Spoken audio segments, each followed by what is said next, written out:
Well, welcome everybody. My name is Julia. I'll be your facilitator for this Connect session. After a short hiatus from Connect, as I began my nursing career, I'm so happy to be here again today and to be welcoming John Tablason to our session today.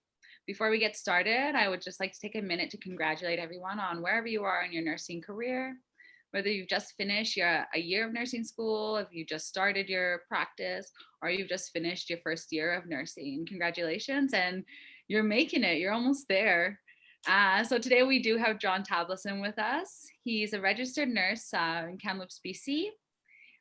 John describes himself as a highly self-motivated individual who's always looking to develop and achieve his highest possible level of well-being.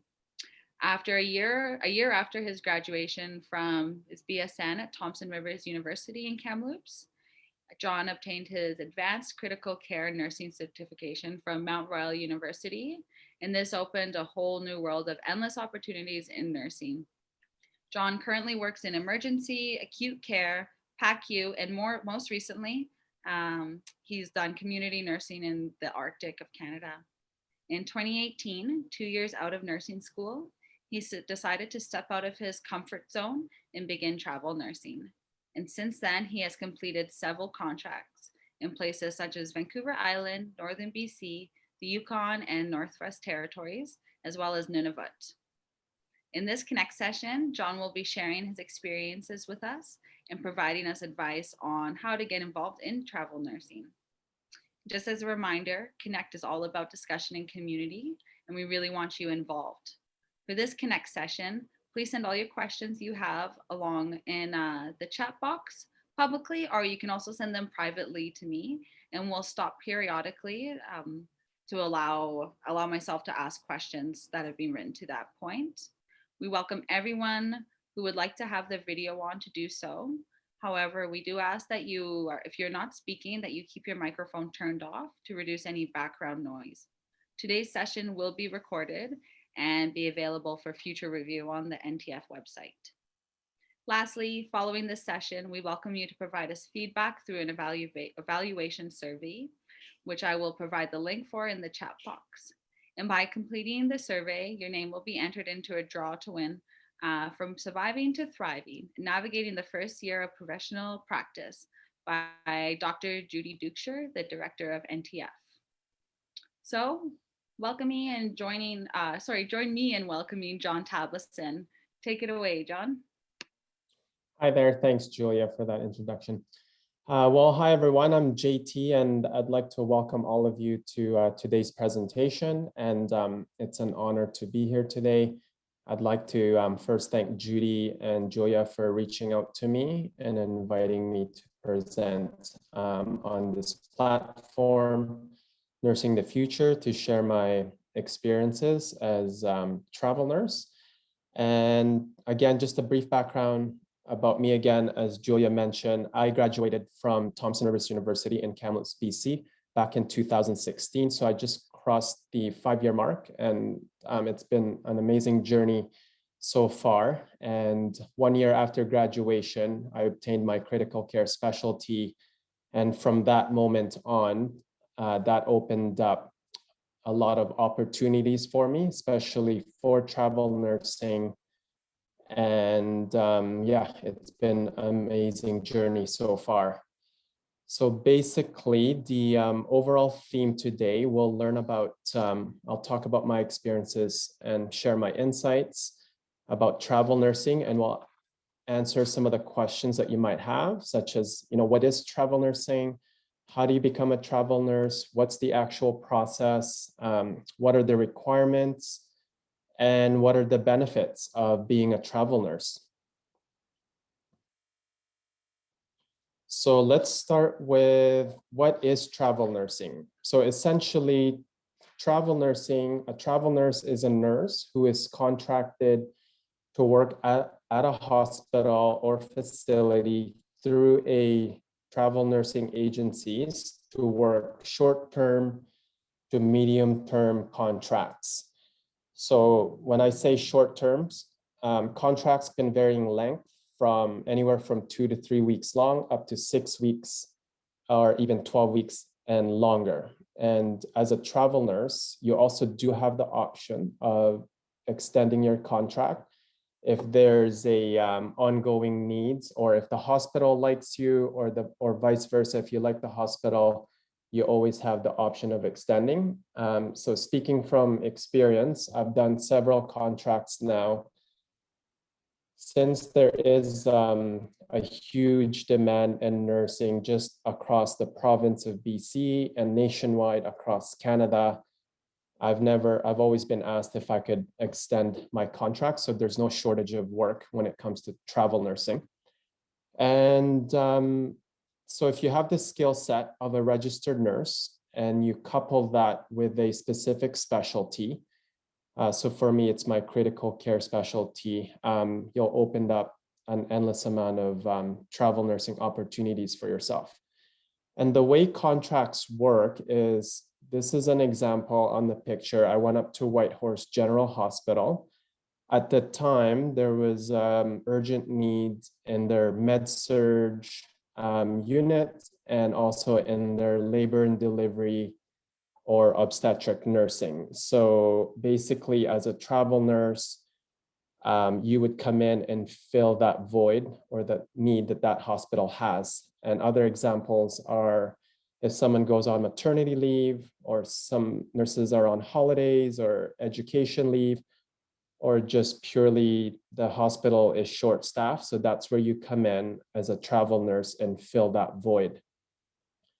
The other thing as well, if we were to answer the question, so why would a facility or a hospital hire a travel nurse versus hiring a permanent nurse? So for some of you that are just newly grads, or if you remember going through the new grad program, when a new grad gets hired, it's quite a bit of process. So there's training involved, there's education involved, and there's an orientation period. So it depends, I think, on the facility. But when I was a new grad, I had 14 days of orientation. So it takes a bit of time and there's a process to it. However, if a healthcare facility or hospital needs a nurse ASAP, they can just contact a travel agency and hire a travel nurse and be able to fill that spot instantly. And as a travel nurse, you're basically expected to hit the ground running. So usually you only get 1 day of orientation, sometimes a few hours, half a day, and then you kind of get to work right away. And I've had it as well where I arrived the day before and then the following day, you just kind of jump right to it and start working. So here in Whitehorse, that was in April, May, June of 2019. I went up there for six-week rotation, and yeah, I had an amazing time. Here's another example of a travel nursing contract I signed. This is in the North Island Hospital, which is a brand new state-of-the-art hospital located in Vancouver Island. And at the time, this hospital had an urgent need in their post-anesthesia recovery unit department. So when the opportunity came up and that contract came up, I took that opportunity, hopped in my car, got on the ferry, and signed on for the contract.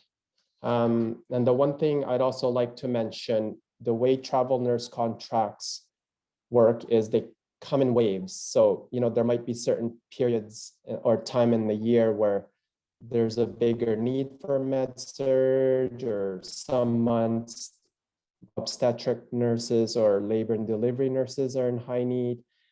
During this time when I went to the North Island Hospital, their PACU department or PR department was really short. And so I was able to just kind of take advantage of that opportunity.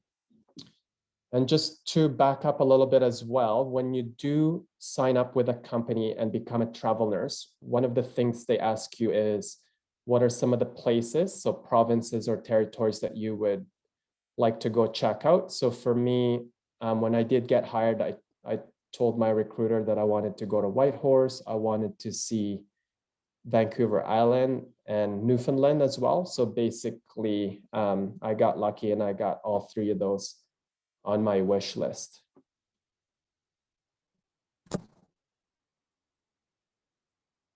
So how do you become and prepare yourself to become a travel nurse, and what are the actual requirements to become a travel nurse?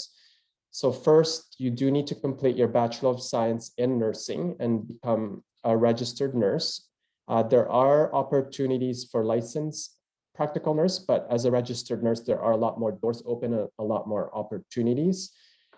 Second, you do need your certifications, so things like your CPR or your basic life support.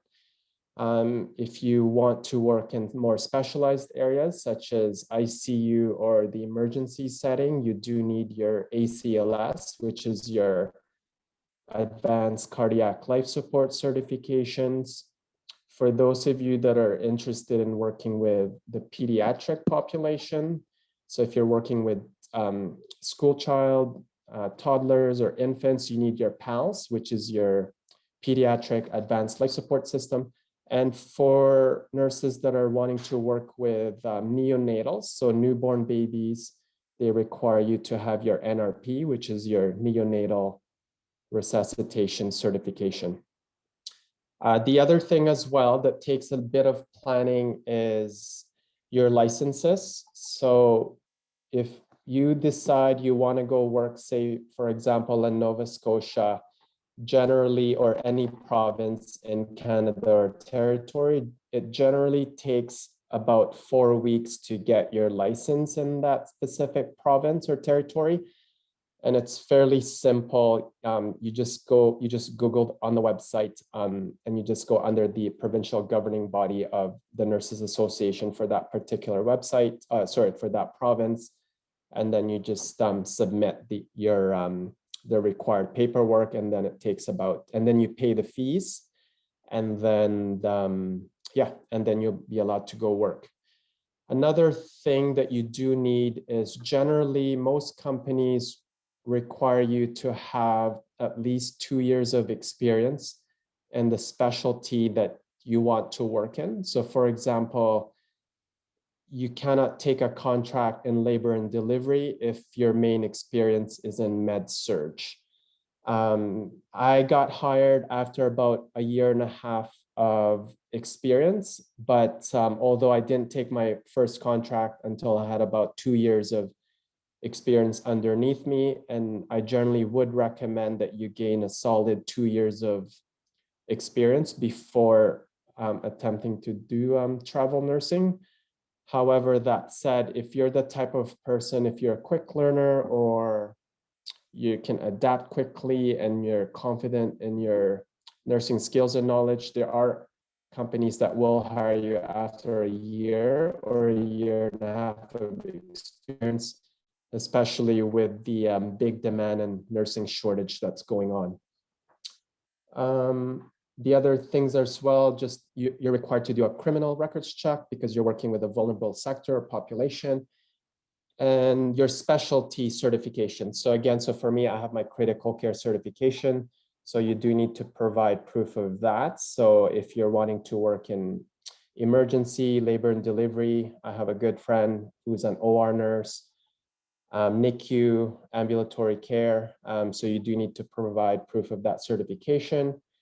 And the one thing that I would recommend, that I always encourage, and when I talk to other nursing students that are wanting to travel nurse, in my opinion, the one specialty that opens up a lot of doors for you, especially if you do want to travel nurse, is by having your critical care specialty. Because by having your critical care, that kind of opens up 3 doors. So you kill three birds in one stone. So that allows you to cross-train and work into ICU, emergency, and PAR. And then you can also take contracts in med surg. So that's kind of a good building block to as you progress into your travel nursing career.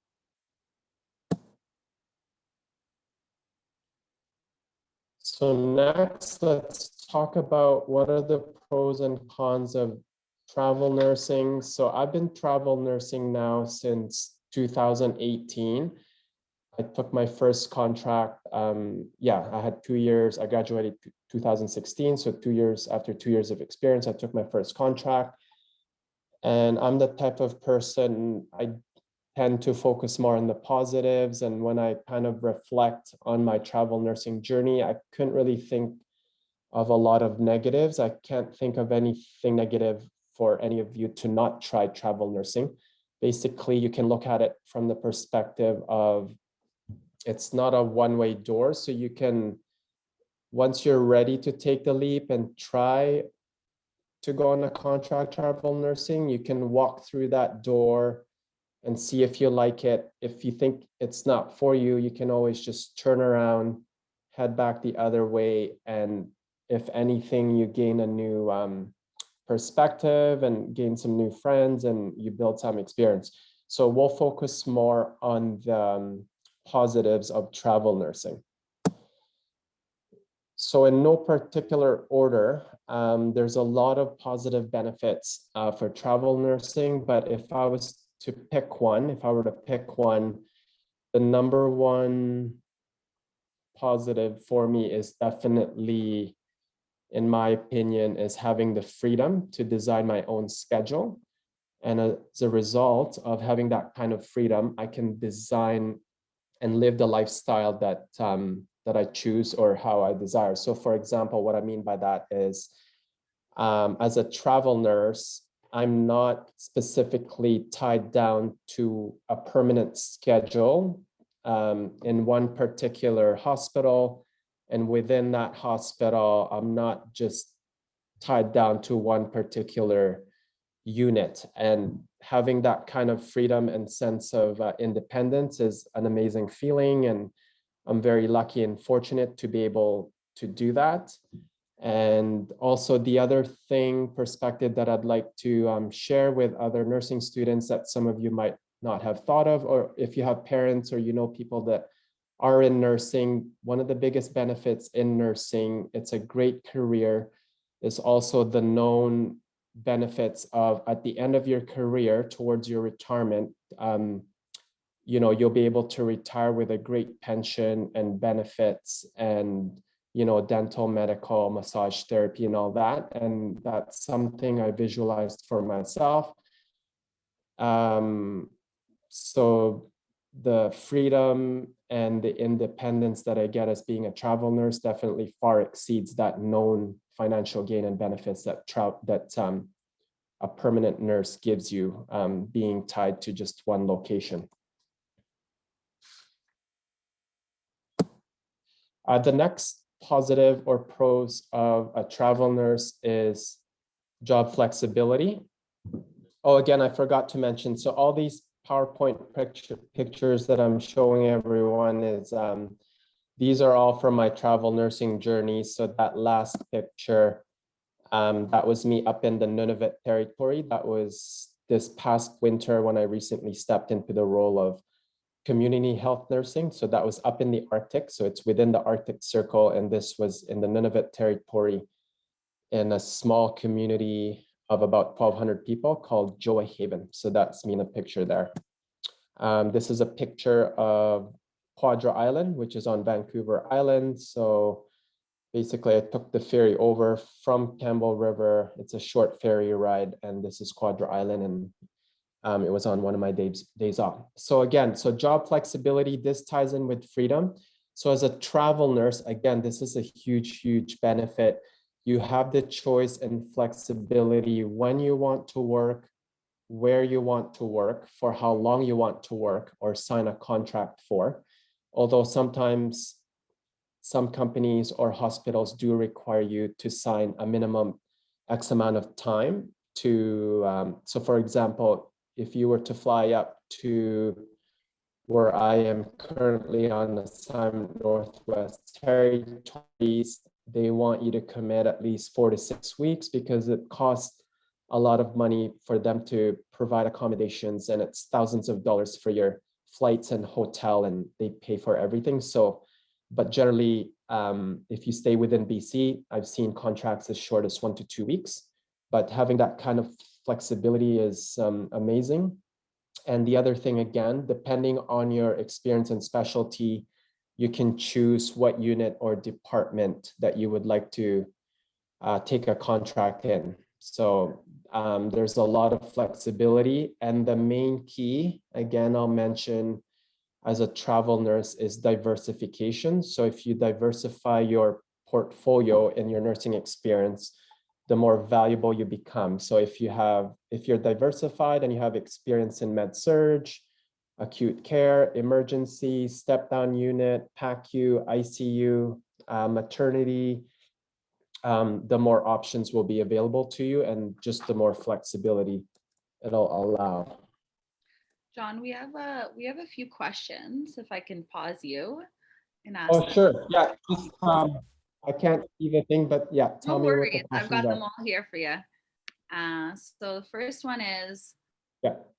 um, how? Oh, sorry, the screen just popped up. How social are the placements? Do you ever find it lonely? And how do you integrate into the community? Oh, great question. Yes. So from my experience, I think I've made some amazing friends with who I still keep in touch with. So I've made awesome friends in Whitehorse, Vancouver Island, especially up here in the Arctic. So one of my main strategies, as you mentioned earlier, I'm always looking to develop and work on the different areas in my life. So in nursing or just in your life in general, one of the things that I have learned is networking with people is very important. And I do find that 10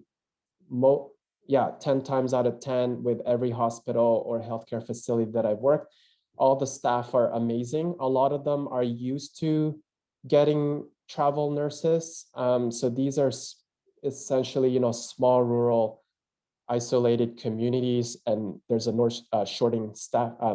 staffing shortage. So the majority of them are used to getting travel nurses, and the staff have been amazing. And because usually you get 1 day of orientation or half a day, and they kind of show you around. And so that's never been a problem. And I found it's been really amazing and easy to make friends. So in Whitehorse, I had a blast. There's a lot of young people, young community, lots of family, outdoorsy people up there. So if you're into that kind of thing, it's fairly easy to make friends. Vancouver Island, same thing. I thought people in Kamloops were really friendly, but when I went to Vancouver Island, the people were even next level friendly. Up here in the Arctic, I'm Filipino, and surprisingly, I met a lot of Filipinos up here in the north. So so it hasn't been a problem. And if you're more introverted, I think, and if you've never really traveled before, it does force you to step out of your comfort zone and out of your shell, and start talking to people, and work on your communication skills, and create those networks and those hopefully some long-lasting friendships as well. Yeah, so that's it's been pretty good. So I've had no problems with that. That's awesome. My And experience, what was the next question? yeah. So the next question would be: are families and spouses uh, permitted to travel with an individual who chooses to do travel nursing?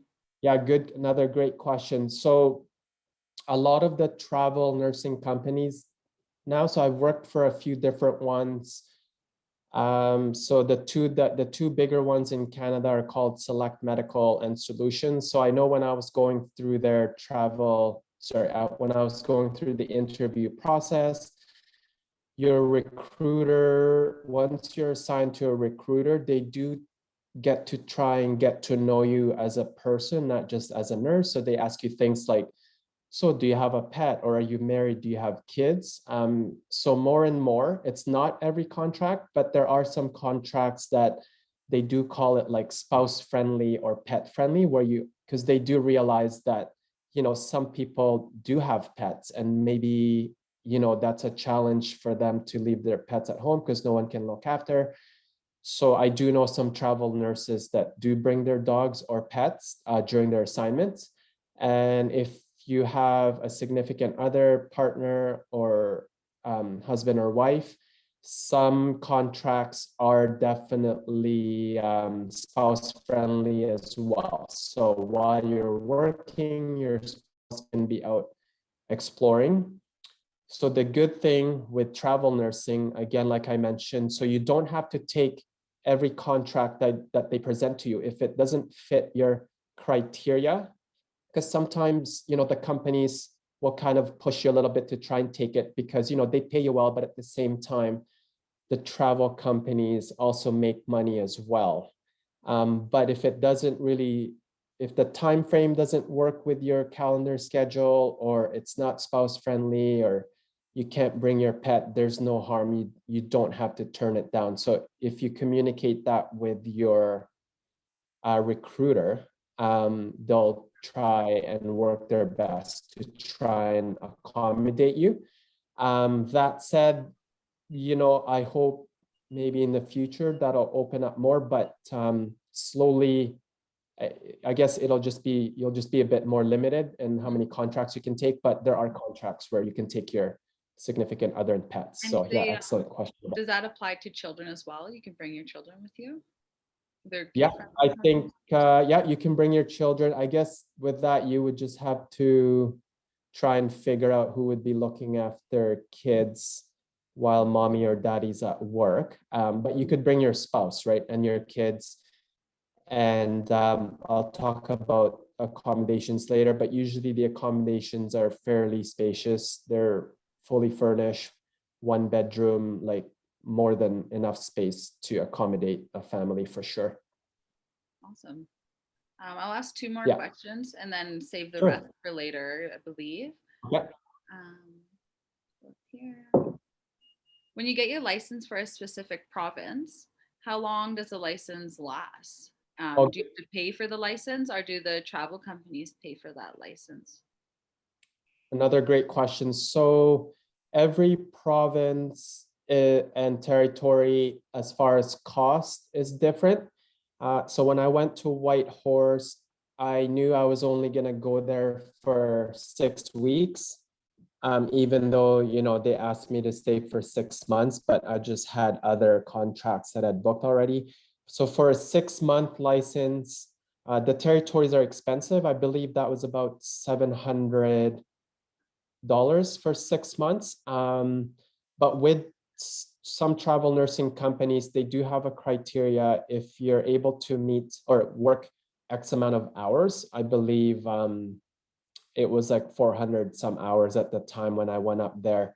Then they were willing to pay half of the cost of the license, or if you worked even more, then they'll cover the full license. Another way, though, when I went up to Nunavut, a different company reached out to me. And with that one, the criteria was once I finished one 6-week contract, they paid for half the cost of license. And then if I committed to another 6-week contract, they ended up paying the remainder.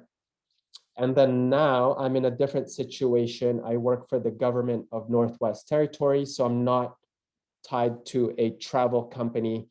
And one of the benefits here being hired by the government, and the nursing license up here is about $1,000, but they fully reimburse every penny of that. And I just submit the receipt, and then they just do a direct deposit. So you do have options.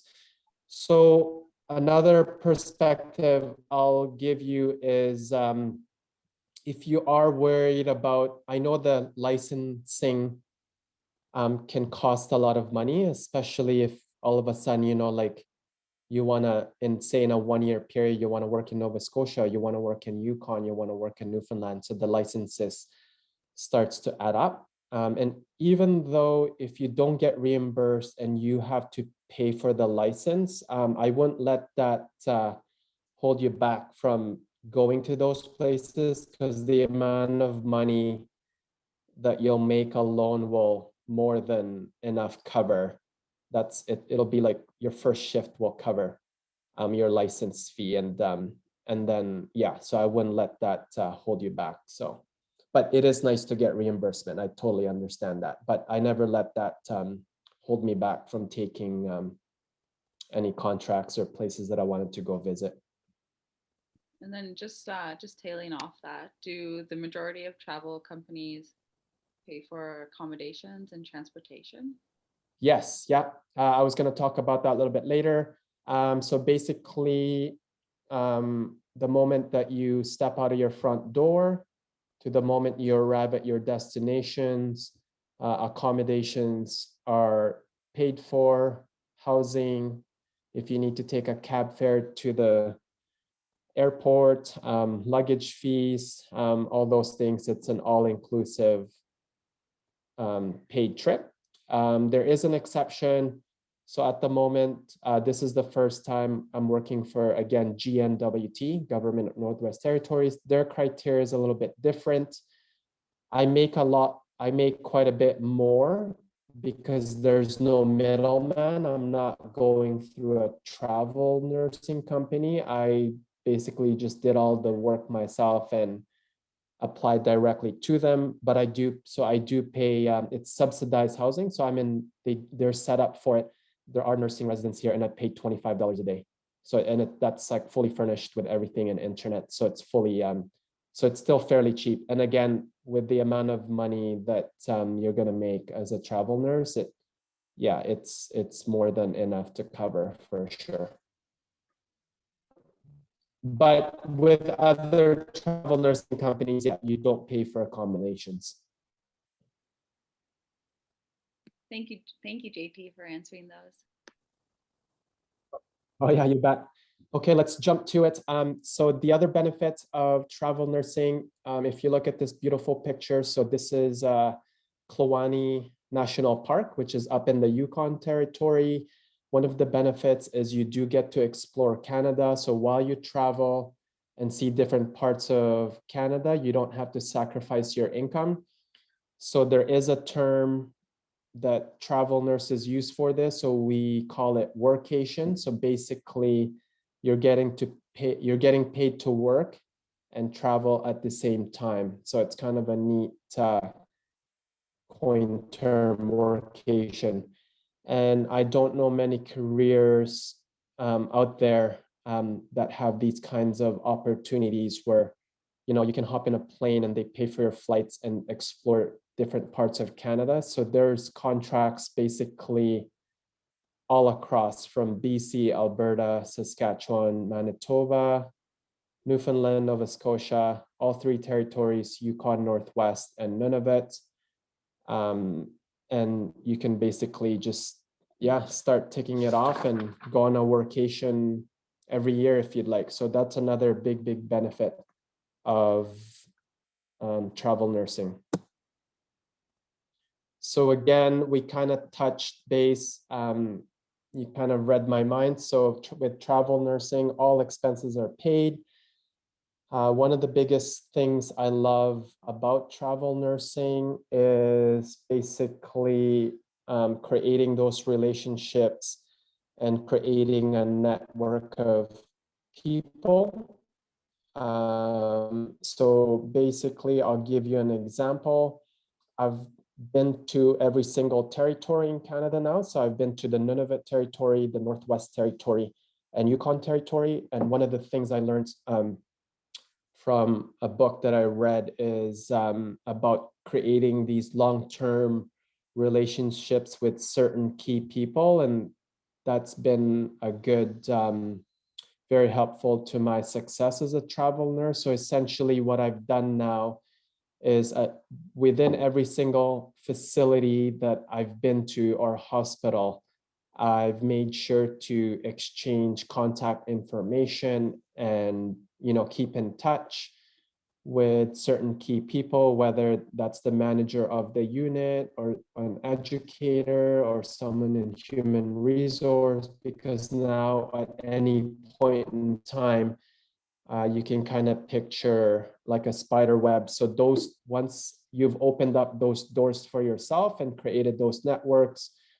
you can always go back to those places now. And then that'll just kind of, if you continue to maintain those strong relationships and they like you, they see that you're a good you have work ethics and you have a good attitude, you're going to be always welcome there. So that's the one thing I do love, and that's essentially what I've done up here in the Northwest Territories. I was up here this past winter and they talked me into signing a job share. Initially, I didn't want to sign a job share. So a job share is basically I come up here, I sign a contract for 1 year where I come up for 8 weeks at a time. So I have 8 weeks on, 8 weeks off. So when I'm done my 8 weeks here, then I have 2 months off. So I have a lot of flexibility to do with whatever I want with that time off, right? So if you want to go to Costa Rica or go traveling for 2 months, or if you have kids and there's birthdays coming up, you don't have to stress about trying to trade shifts or book time off and you're low on the seniority totem pole. And yeah, so I don't have to deal with those things. And I'm just looking at my notes here. So again, all expenses are paid door to door.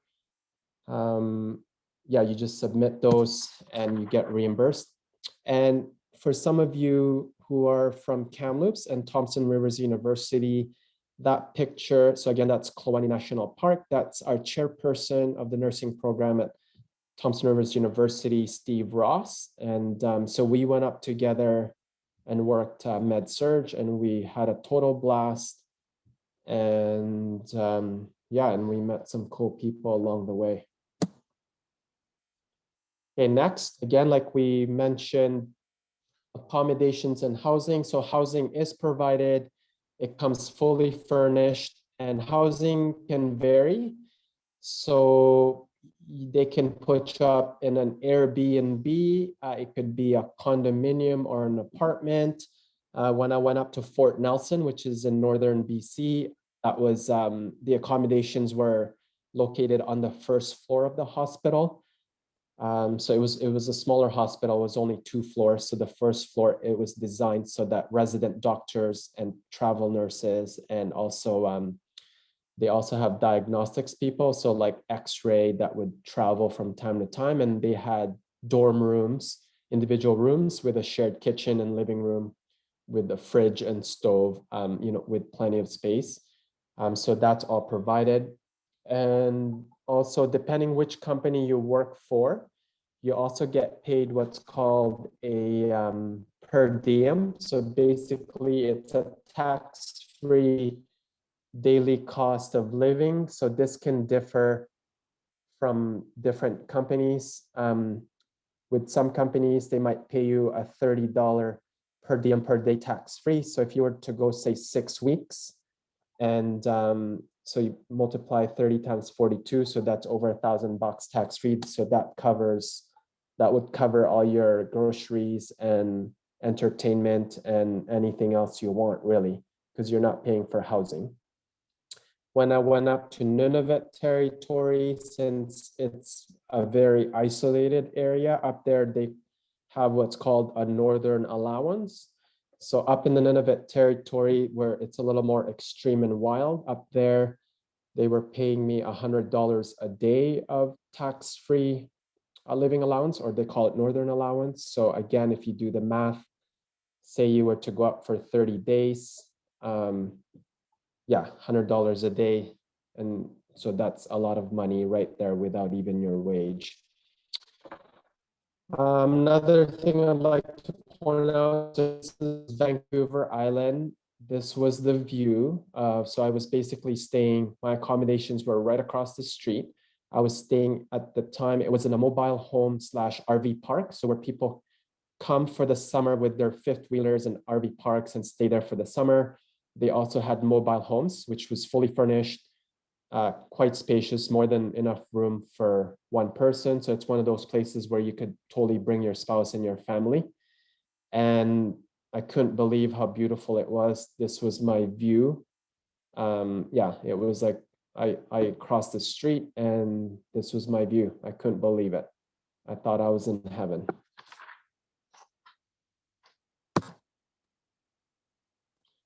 So here's an example of This is in the Northwest Territories, up in Inuvik, where I'm currently at. So this is called the Capital Suite. So this is one of the accommodations that I stayed at. So basically, this is a hotel slash condominium apartment. So these come fully furnished with stove, fridge, internet, utensils, and it's within walking distance to the hospital. When I went up to Nunavut territory, this is what the accommodations look like up there. So these are mobile homes. And if you can look at the side of the, let me see if I can do a little pointer here. So right on the side there, there's there's hot water, not hot water. So there's these water containers, and every couple of days there's water trucks that come around and they hook up to those, and they fill those water up. The other thing I should mention, so in Nunavut, it's a bit of a different situation since it's a very isolated community and there's not a lot of amenities. There's also not as many accommodations available. So up here, you are paired up with a roommate. So I did have a roommate. So these were 2-bedroom mobile homes, again, fully furnished, kitchen, TV, yeah, the whole thing. And but you don't really see them too often just because you're working quite a bit. But the one thing, someone who asked earlier about making friends, or especially if you're in isolated areas, I thought it was actually a great thing to have a roommate, especially in the dark winter months, especially when it's cold and dark and you don't get a lot of sunlight, and as well as you don't have your normal social support network like your family and friends like you would back home. So a lot of times, nursing it's a hard job. So it's the people that you work with and the friends that you do meet that kind of get you through those tough times. So I had an awesome roommate from Newfoundland, and yeah, we had a blast. So this is what a typical, they don't always look like this, but from my experience, the accommodations have been fairly nice. So this is kind of what it looks like, just your standard. This is in Whitehorse. This is what the inside looks like, an open concept with a kitchen. You can see open dining room, TV, and then bathroom and your bedroom as well.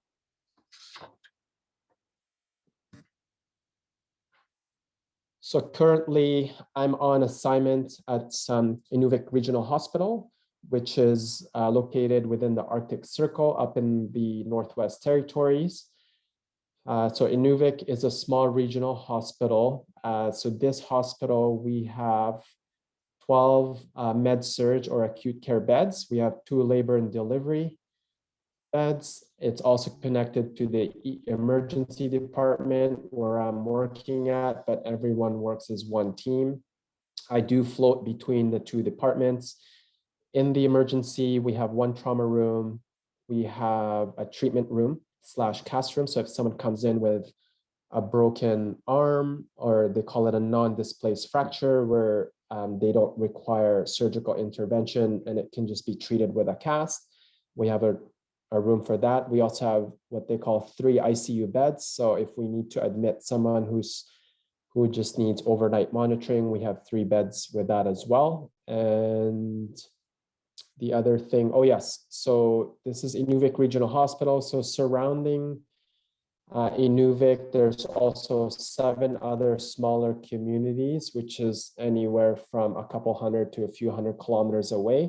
So within those smaller communities, there are no hospitals. They have what's called health centers, which are run by community health nurses. So if those health centers in one of those communities have a critical patient that needs further assessments or a higher level of care, they do get referred to us at Inuvik. And if from us, if the doctor decides they need further diagnostic testing, for example, like a CT of their head, maybe because they hit their head and we want to know if there's bleeding in the brain going on. We don't have a CT in this hospital, so we would send them out to Yellowknife, which is called Stanton Hospital.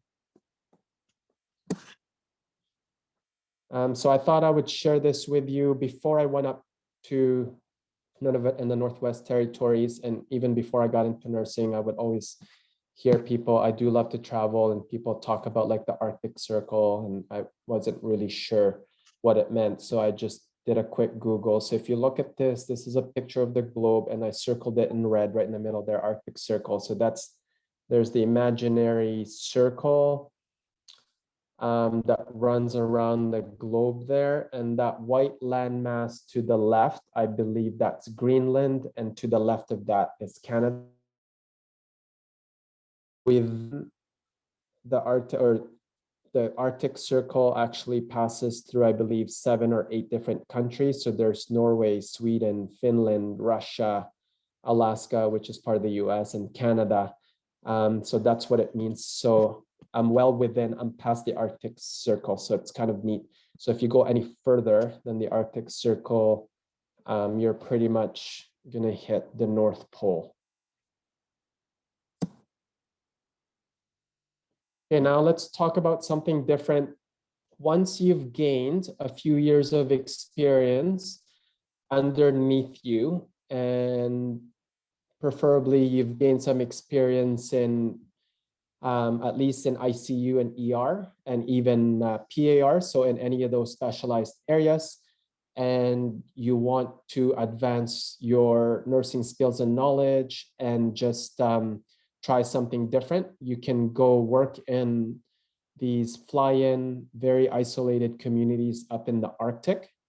And this is what a community health center looks like. So this is the health center that I worked at in Nunavut. So essentially, a community health center is what they call a nonprofit primary care organization that administers social services and health services to the Indigenous people, families, and individuals within the community. So for example, in this particular community health center that I worked in, we did have social workers that worked in there, community health nurses, nurse practitioners. We had mental health nurses. From time to time, we did have locums or traveling occupational therapists, physiotherapists, also midwives that would look after prenatal or the pregnant moms in the community. There's also the specialist every now and then, maybe every 6 months, a pediatrician would come up. There's a lot of infants in these communities, or an ENT surgeon, so your ears, nose, throat surgeon. So that's kind of what they mean by very integrated. So I relate it to, I'm from Kamloops, BC, but in Canada, if you were to go to a drop-in clinic to go see a doctor, which what I usually do since I don't have a family doctor back home, when you check in the front, usually there's a unit clerk, and then they ask you to wait in the waiting room, and then they bring you into the rooms, and then the doctors come see you. So in comparison with these health center, instead of the family doctors or family practitioners coming to see you and provide healthcare, it's the actual community health nurses that provide administer healthcare to the communities and the individuals in these communities.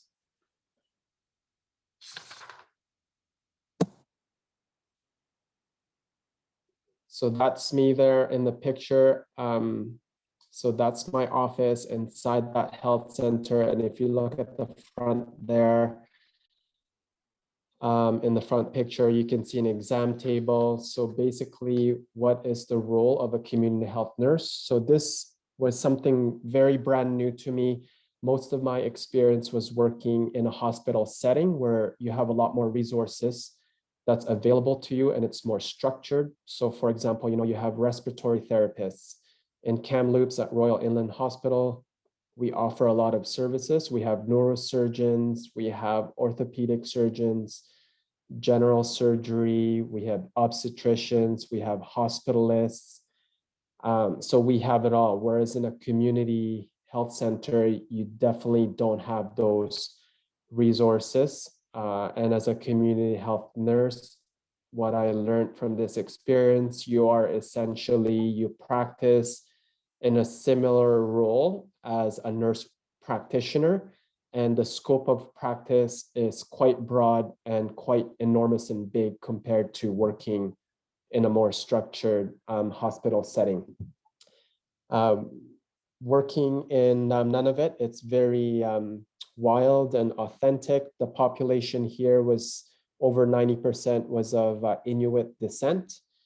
And it's very traditional. So a lot of people still hunt caribou and go fishing and make, their gloves from caribou hide and foxtail and those kinds of things. And they hunt the whale blubber and eat that.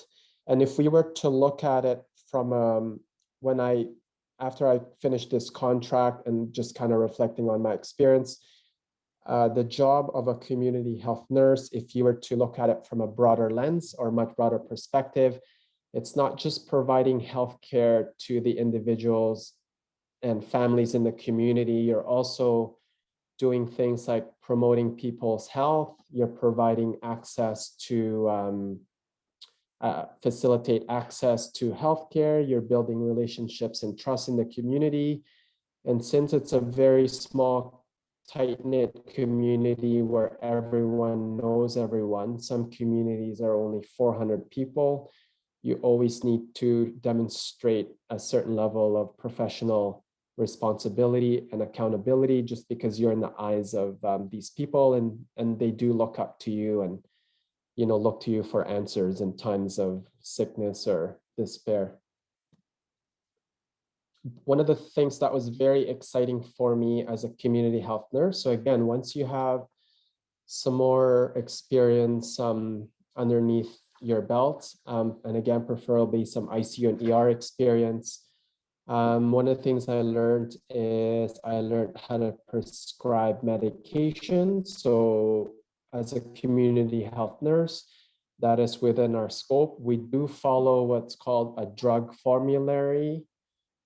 Basically, it's a binder or a booklet that has a list of medications of what we can or cannot prescribe. And if it's not on the list, and if it's something that we cannot prescribe, then we would consult a doctor over the phone and just get a verbal order and able to prescribe it then. So this is one of our in-house pharmacies in the health center that I worked in. In these communities, there are no drugstores or pharmacies. So the community health nurses are the ones that dispense medications and also prescription drugs. And what happens a lot of times, if they're on regular prescriptions, prescriptions arrive by plane, it's sent from a pharmacy from a bigger center in Nunavut, and it's sent to us. And then we're the ones responsible for contacting the clients at home and getting them to come in and giving them their medications. So that's me there. I took a picture. This is a type of antibiotic that treats bacterial infections in the body. So this is called Macrobid. A patient came in with, this is generally prescribed for people that have experiencing any urinary tract infections. So that was an exciting moment for me. And at the same time, a bit nervous as well, since when you go through nursing school, you're not trained to, or you don't learn how to diagnose certain health conditions. And then, so if you don't know the health conditions, you don't really know what to prescribe. So I was literally learning as I went on a daily basis. So I really grew from this experience, but that was like a exciting moment for me.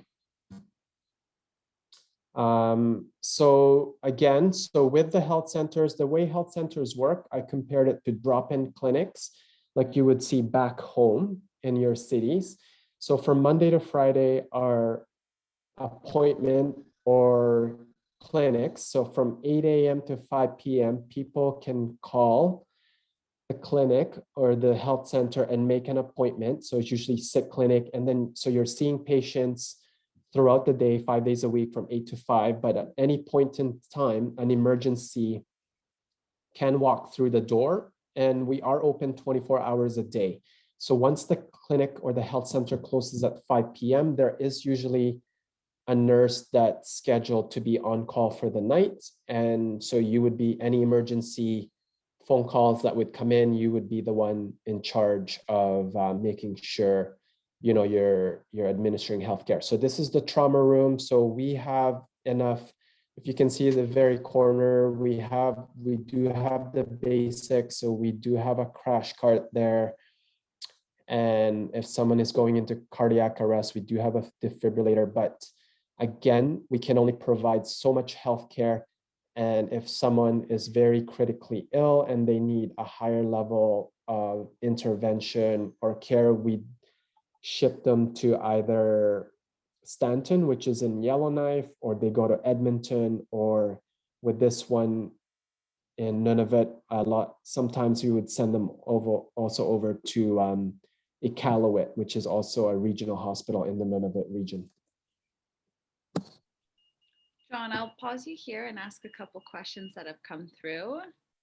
Oh, excellent. That's good. They're kind of all they're related to all sorts of topics, but I'll just work my way through them. Yep. So the first one is, what is the starting salary for travel nurses? Oh, great question. So I believe, every company is different. So generally speaking, right now, depending which company you go with, the starting salary is anywhere from $45 to $50 an hour. And then the more experience you gain, you go up from 50 to 55 or up to or even more. So just to give you an example, so with Select Medical, and you can Google this. I don't think they posted on their website. I think their starting hourly wage is $45 an hour, and then on top of that, they give you the tax-free per diem that I talk about. So like the daily living allowance that you don't get taxed. And then with the other travel company, they have a higher hourly wage, so it's anywhere from $50 to $55 an hour, but they don't give you a daily living allowance that's tax-free. I've done contracts with both companies, so it's fairly comparable. And then, but when you do step up into the community health nursing, that's kind of the next level nursing.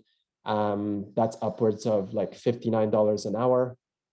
And I actually saw there's a big demand right now in Saskatchewan. Some companies have reached out to me and they're willing to pay $65 to $70 an hour. So that's the most I'd ever seen. So yeah, and I'll touch briefly as well. So that was one of the things when I graduated in 2016. As I mentioned, I do like to work in the different areas in my life, just like all of you. You know, if you have family or kids, like you're working in your relationships or your financial portion of your life or your fitness. So I set this goal to myself that I wanted to save X amount of money in 5 years, and I wasn't sure if it was quite doable. And then when I learned about travel nursing and I saw how much you were getting paid as a travel nurse. So basically, as a new grad, I think, Julia, you'll know better. In interior health in British Columbia, I think, and this is public knowledge, you can Google this. So in the contract right now in BC for interior health, I think on your first step, when you get hired as a new grad right now, I think new grads are starting at $35 an hour.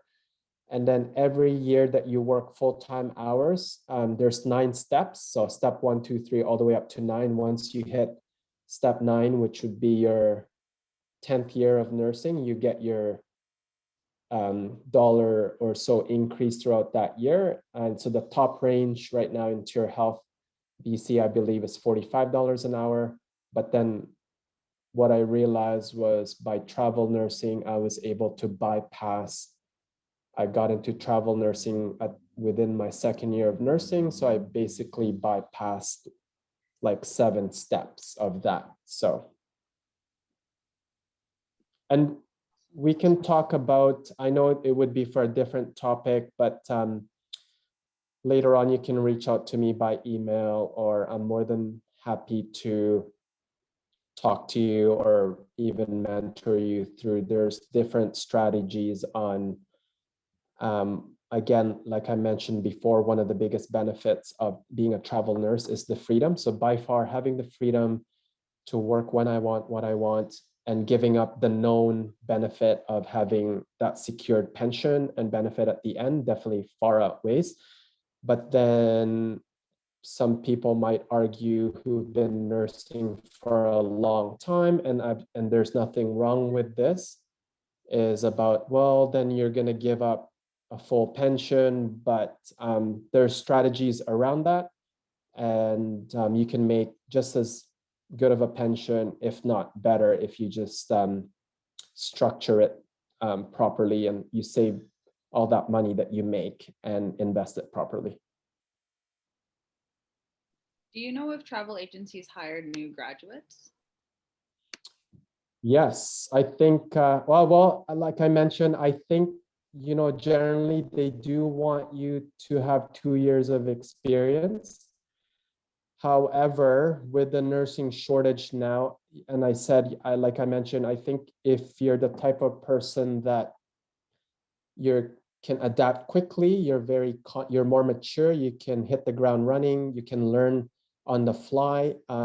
Because it sounds exciting when I talk about it, but when you're in the middle, when you do work, one thing I learned as a travel nurse is sometimes the schedules gets a bit too crazy. You're doing crazy turnarounds, you're doing 3 nights in a 2 days, 3 nights, and then next thing you know, you get off the morning and then you start a set of day shifts, and it's just very hard on the body, and that's why you're compensated quite well for that. But yes, going back to answer, I think now with the shortages, I don't think I would recommend going like as a new grad right away.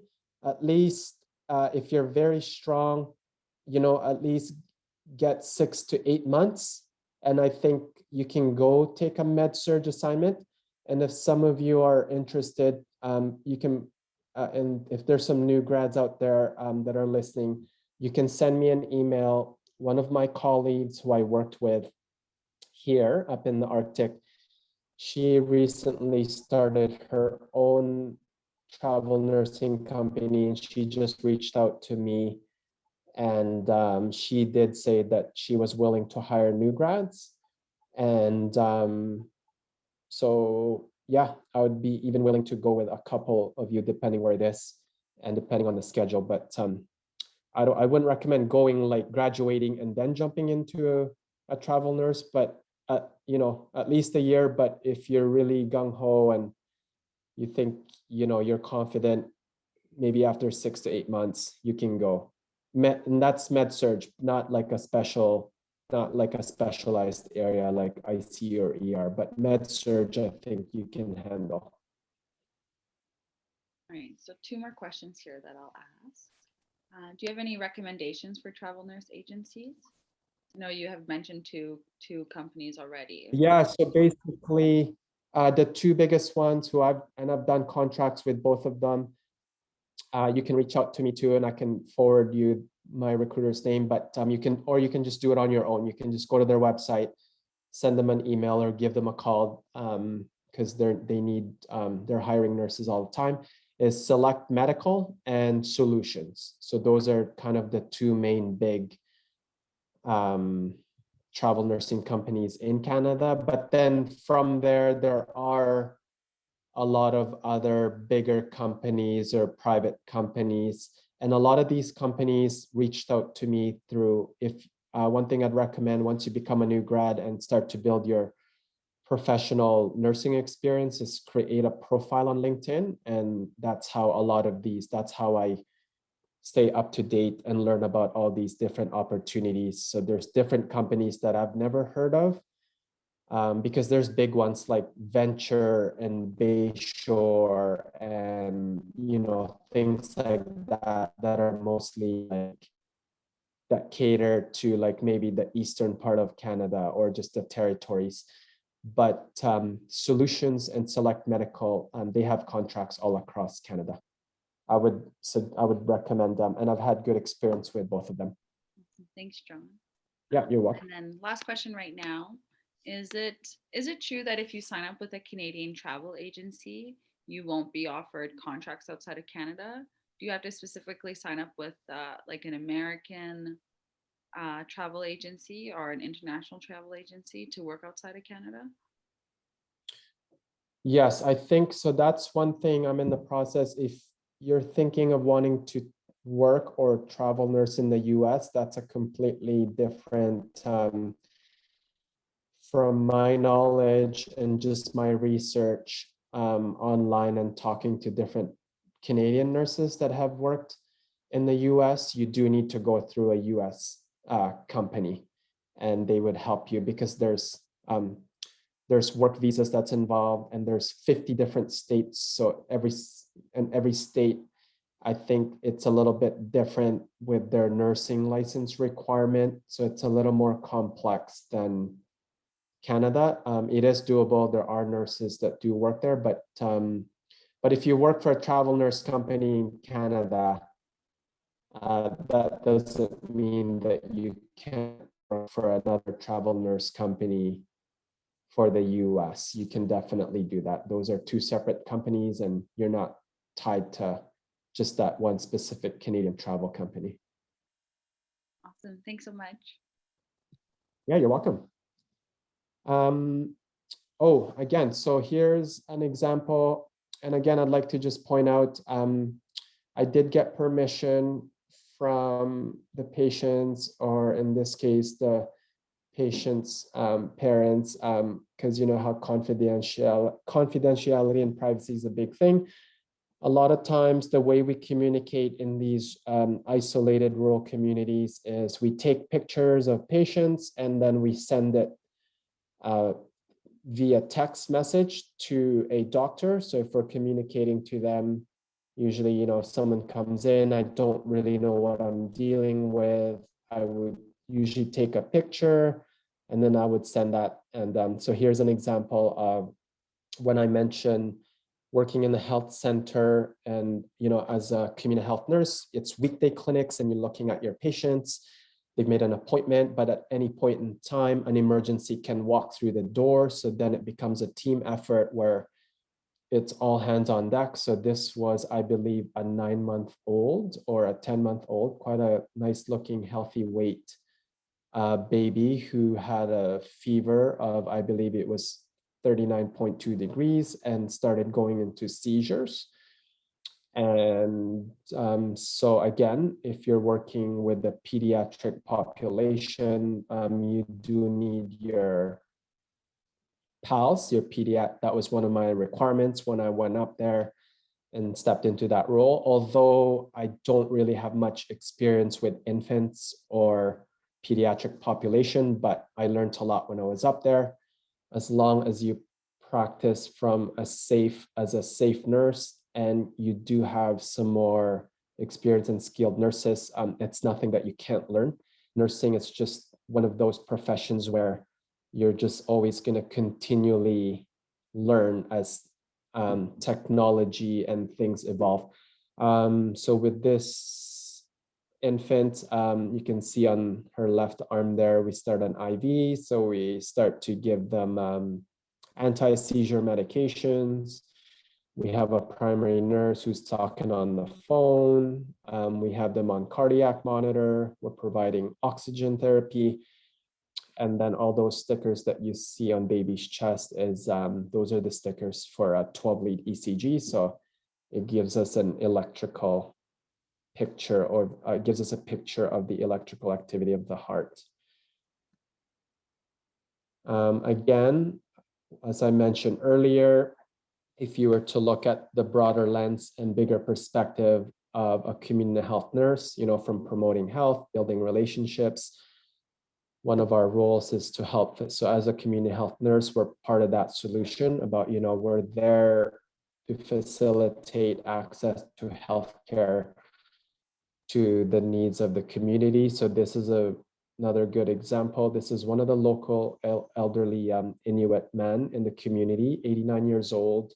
One of our home health nurses was doing a visit and she took his blood pressure, and he had an extremely hypertensive crisis situation. He had a systolic blood pressure of over 220, and he was bradycardic. So his heart rate was beating at about 33 beats per minute. So if you remember, a normal heart rate for an adult is anywhere between 60 to 100.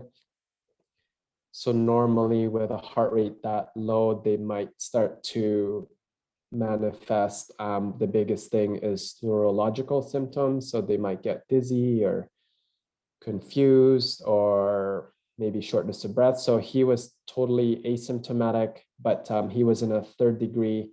So I hooked him up to a 12-lead ECG. So again, this is one of those things it's important to kind of just get an overall good before going up. Attempting to go up in the Arctic is you do need some specialized experience in ER ICU. This gentleman was in a 3rd degree heart block. And so I had to contact the doctor, explain the situation, and then basically we start the process. This patient had to get medevac to Edmonton, University of Alberta Hospital. And these are the flight nurses, the flight nursing crew. So that's the other great thing about working up north. Northern nursing is when you hear about people that are doing flight nursing, but you don't really know what it's all about. But I was exposed to that type of work, and I got to work on my communication skills because I had to give them report and hand off report to them, and I got to see what they did. And so then it makes you think about like, oh, okay, maybe that's something you'd like to do. So this is a good example of, facilitating access and equity to healthcare, and then medevacing a patient to a higher level of care. Again, so as a community health nurse, the learning curve was very intense and very overwhelming for me. This was a new thing that I learned. This is a skin condition called impetigo. So if you look at baby's hand, this was one of the pictures that I took, and I had to send it to the doctor on call because I didn't really have a clue of what I was looking at. So a lot of the housing up in these Arctic communities, they're very small houses, and they can have anywhere from 12 to 18 people. So like, 2-3 families living in the same household with one bathroom. And it's sometimes too, just with the humidity, and it's a good breeding ground for bed bugs and just bacteria to grow. And I saw a lot of skin impetigo, particularly in infants. So this is one of those. You can see there's different stages of healing. There's some pustules, and there's some red open lesions, and it's quite itchy. And so we prescribe certain types of antibiotics and ointment for this. And I believe this is the same baby who came back 3 weeks later with a little bit of improvement, but not really. And another thing I learned, so every day I was learning something new as a community health nurse. If you look at mom's arm, let's go back here. You can see mom's arm here. There's those little dots on her forearms. And if we look here, you can see all the dots. So basically, I had to get one of the other community health nurses to look at me, to have a look, just to always get a second opinion. So that's one thing I do recommend, especially for new grads. And I'm only 5 years out, and I do consider myself a new nurse. I'm not a veteran nurse, and I do depend a lot on my senior nurses, and I'm always still learning, and I had to get them to give me a second opinion. So we learned that the whole family household had scabies. I've never seen scabies in real life. So by kind of asking the right questions, we learned that, everyone was getting really itchy. And so we had to give them special cream for every single family member. And they basically had to do a full deep clean of the house to try and treat the scabies and make it more a clean place. So for those of you that are going into maternity or labor and delivery, so before going up there, I've never worked with prenatal moms. It was very scary for me. This was in the middle of the night. I believe this prenatal mom was less than 20 weeks old. I don't remember exactly how many weeks pregnant she was, but she was starting to have spontaneous abortions. She started experiencing abdominal pain and cramping, and she was spotting and having vaginal bleeding. And so I had to get, and this was in the middle of the night, so I had to really stay calm. I had to call an obstetrician in Yellowknife and explain the situation. And so, and before you do that, it's a good idea. So again, having that solid foundation of assessment skills and working on your communication skills. So when you talk to the doctors, you're very concise and just organize and explain what you've done, explain what this is what the vital signs are, this is what I've done, this is what I'm seeing, what do you recommend? And so this mom, I learned how to give a medication called misoprostol. So it induces contractions, and basically, so this is a large blood clot hematoma, and I'm not 100% sure if there's fetal tissue in there, but that's another good example. So again, another good learning experience for me, as I've never learned that or seen that in my nursing experience before. As a travel nurse, or even just as a registered nurse, working in these, you do need to have excellent IV starting skills. So we do, again, we don't have the resources like a structured hospital does. So this is our own mini lab. We do collect our own labs. We have point of care machines. So for example, taking blood glucose levels, we do have other machines. If you look on the counter there, there's a little blue machine that's called an iStat. So we can draw blood, and that allows us to process, and we can figure out what their electrolyte levels are. If someone's coming in with chest pain, we can at least see what their troponin levels are. So if there's any kind of cardiac injury, that's the protein that's released that can indicate if there's some sort of injury to the heart muscle. And we spin our own blood, and then it gets sent out. So having good IV starting skills is very important as well. Another thing I'd like to share, we're kind of getting near the end, some of the neat things of stepping out of your normal comfort zone and environment as a travel nurse. So with every hospital, every facility and place I go to, I'm exposed to different things, different medications. I work with different professionals. So up here in the Arctic in the winter, it gets very, very cold. It gets up to -50 to -60, and people can get frostbite, within minutes. So this was a gentleman, this is a good example, who he was outside. I think he was intoxicated at the time. He was brought in by RCMP. He was outside for 8 hours, and there's a good chance, they call this a grade 4, level 4 frostbite. So there's a good chance that he's going to get some of these fingers amputated as well. This is the worst type of frostbite that I've seen. I looked after this gentleman. Again, this was one of the homeless gentlemen in the community.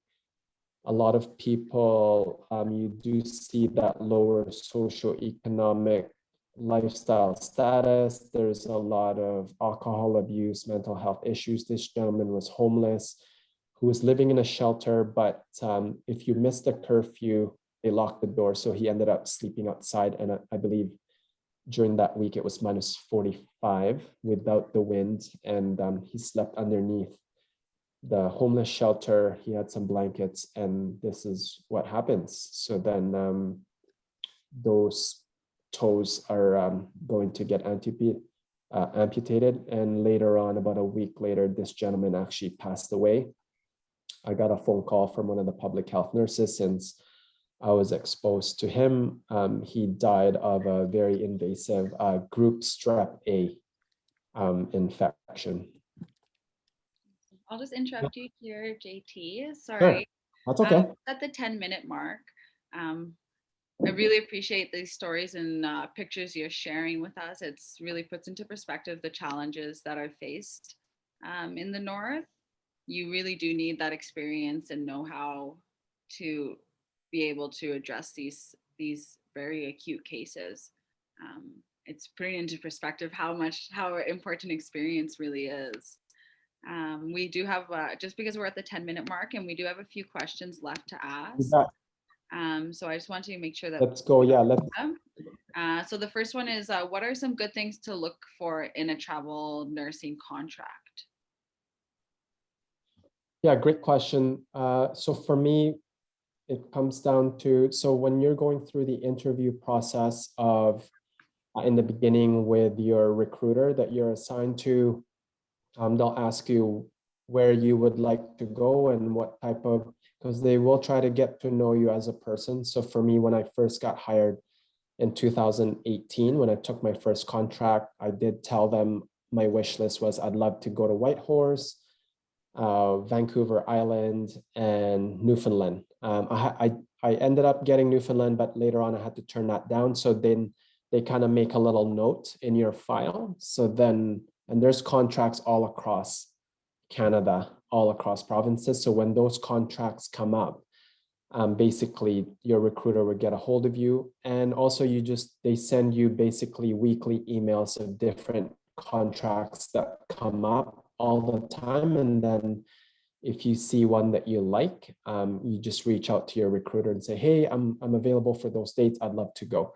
But you can let them know like, hey, I'd love to go to Nova Scotia, or I'd love to go to Newfoundland, or I'd love to go to the Yukon, and they'll put that in their file. And then, or you can also just reach out to them, because a lot of recruiters are busy as well with other nurses. So you can reach out to them and let them know, say, hey, I'm looking to take a contract in the spring.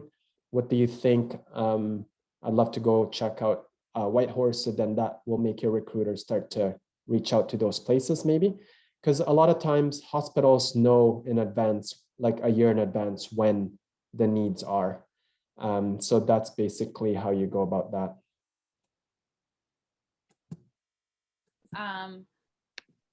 How are you evaluated as a travel nurse, and how do these evaluations travel from job to job? Basically, well, I think there's no actual formal evaluation from the company itself, but I think what can happen is when you go work at a facility and the managers of that specific hospital or that unit likes you and they like your work ethic, they can request you, or they'll just ask you even, and it's happened to me basically every single time. They'll just come up to me and ask me if I can stay longer, and then I would just get a hold of my recruiter and adjust my departure date. And then another way too is, so when I first started, my experience was only in med surge. So most recently now I have more experience in emergency. So then you go through kind of like a reevaluation where one of the higher ups, not your recruiter, but like a clinical evaluator that works for the company, would just kind of go through some interview questions for you, with you, just so they know, because they do, as the travel company, they do give the guarantee to the facility that they're sending someone who's competent and who's safe, and that they do have the experience and the necessary like skills and all the requirements. But there's no actual like formal evaluation that happens. No, interesting. And they do a reference check before they hire you, right? So then they talk to your before you even get hired, they kind of get a sense from your reference check of what type of nurse you are, person you are. That makes sense. That's quite practical. Yeah. Sadly, we do have to begin winding down and end our session. That's totally cool. We do have for all questions that weren't answered, we can post them up to the question period for attendees to find out the answers to. Thank you so much for everybody who has attended, and to John for all of your wisdom and your experience. We really appreciate such an intimate look at what travel nursing really is like. It's given such a realistic picture. So thank you so much for that. Just as again, we do have our evaluation survey that I will post. Oh, yes. I'll post a link right now into the chat for everybody to see. We do really appreciate the feedback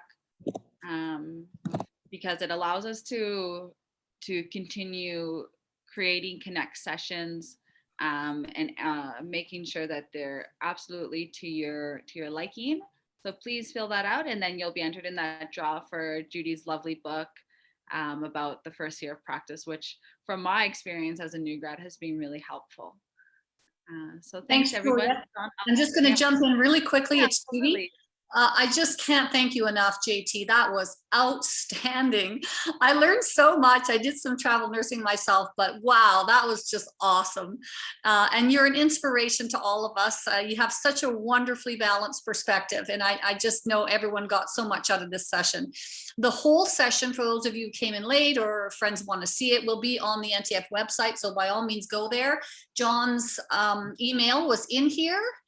We loaded it in there for you so you can ask him your questions personally, and do fill out the evaluation and let us know what other topics you'd like to see on Connect, and we will see all of you another time. I'd like to echo Lisa Leonard's attempt to clap for you. I think that was wonderful. Thanks, Lisa.